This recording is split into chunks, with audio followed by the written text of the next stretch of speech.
Question 14. When a number of 2 digits is added to the sum of the digits, the result is 59.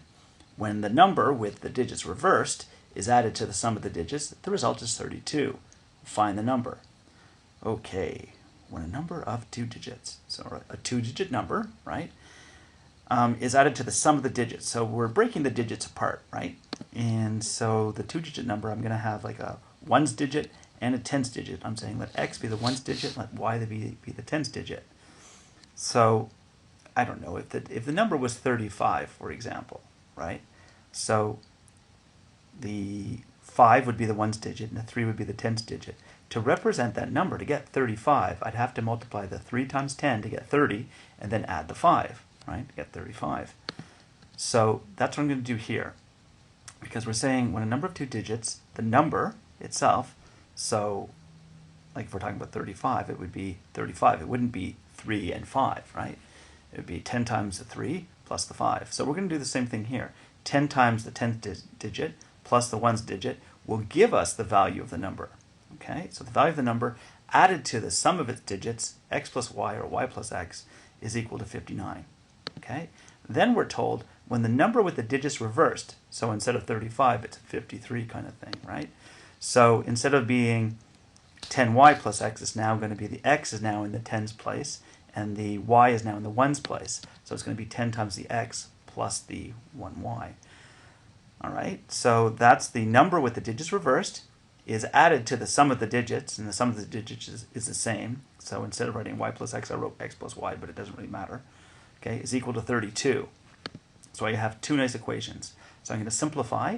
I'm going to add my x's together to give 2x, add the 10y and the y, giving 11y, is equal to 59. Over here, I'm going to add the 10x to the x, giving us 11x. Adding the y and the y, getting 2y, is equal to 32. Now, there's a few different ways of doing this, but I think what's going to be one of the easier ways is if I multiply the top by 11, right, then this is going to give me 22x and some other stuff. And if I multiply the bottom by negative 2, I'm going to get negative 22x and some other stuff. And the 22x and the negative 22x, when added together, is going to make 0. Okay, so the x's will disappear. So I multiply each term by 11. So I get 2 times 11 is 22x. 11y times 11 is 121y, and 59 times 11 is 649. Then I do the same down here with the negative 2 multiplying the 11, giving me negative 22x, negative 2 times the 2y, giving us negative 4y, and the negative 2 times the 32, giving us negative 64. I'm going to add all those together, and that's going to give me, see, these two are going to cancel, so the 121 take away the 4y is 117y, the 649 take away 64 is 585. Okay, and as everyone knows, 117 goes evenly into 585 5 times. So I'm going to divide both sides by the 117, and we get y is equal to 5. Right, so now I'm going to replace this back into one of these equations. So I'm going to take this one because, I don't know, I just picked it because it was first.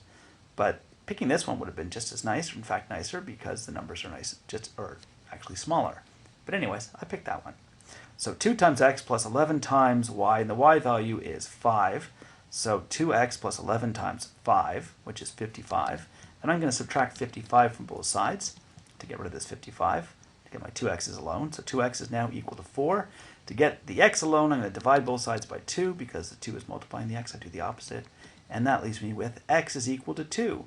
All right, so now we know the ones digit is 2, the 10th digit is 5, so we're talking about 52. Then let's check to make sure that that makes sense, right? So 52 plus the sum of the digits, 7, is 59. Great. If we reverse it, it's 25. 25 and 7, 32. It works.